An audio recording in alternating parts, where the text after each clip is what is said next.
নমস্কার, কেমন আছেন সবাই? তো দেখুন আজকে সকাল সকাল আমি সকালের খাবার নিয়ে বসে পড়েছি। রুটি ছিল, পনির ছিল, দুধ ছিল। তারপরেই তো স্নান করে মায়ের ঘরে ঢুকে গিয়েছি। আর আজকে দেখুন কত ফুল ছিল, মাকে কি সুন্দর সাজিয়েছি।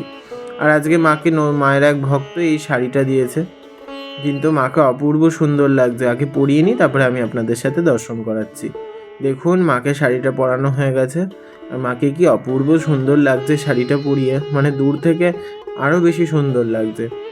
আর দেখুন শাড়ি পরানো হয়ে গেছে, দুপুরের সেবা করানো হয়ে গেছে। তারপরে দুপুরের আমিও কিছু খেয়ে এসে সন্ধ্যার সময় সন্ধ্যা দিতে ঢুকেছি।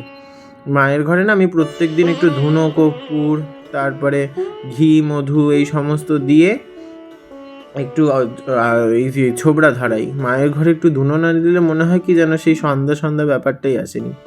আর আজকে সন্ধ্যারতি কমপ্লিট হয়ে যাওয়ার পরে মায়ের ঘরে যে র্যাকটা ছিল সেই র্যাকটাকে একটু পরিষ্কার করে দিয়েছি।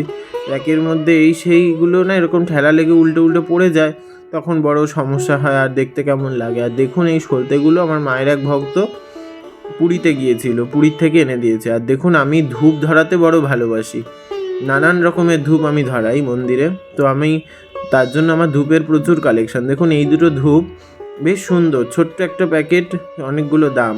আর দেখুন এই যে ধূপগুলো, এইগুলো কিছু ধূপ আছে খুব সুগন্ধি, যেমন এই যে লাল রঙের প্যাকেটটা প্রথমে যেগুলো দেখালাম, এইগুলো হচ্ছে শখের বাজারে আমার মায়ের এক ভক্ত আসে, সে মাকে নিয়ে আসে, মার জন্য নিয়ে আসে। আর দু একটা জ্বালালেই সারা মন্দিরটা গন্ধে মানে ভরে যায়। আর দেখুন কত রকমের ধূপ। আমি মানে মায়ের ঘরে আমি ধূপ ধরাতে বড় ভালোবাসি, খুব সুন্দর লাগে ধূপের গন্ধ। আর এই দেখুন বেল ফুলের একটা ধূপ, জুঁই ফুলের ধূপ, কেশর, চন্দন, রাধে রাধে ধূপকাঠিটা খুব সুন্দর। আপনাদের সাথে কথা বলতে আমার সব কিছু গোছানো হয়ে গেল।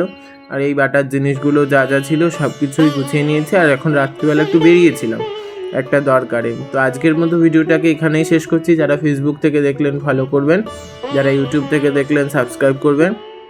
দেখা হচ্ছে অন্য একটি ভিডিওর সাথে। ততক্ষণ অবধি সকলে মায়ের নাম করবেন। জয় মা তারা।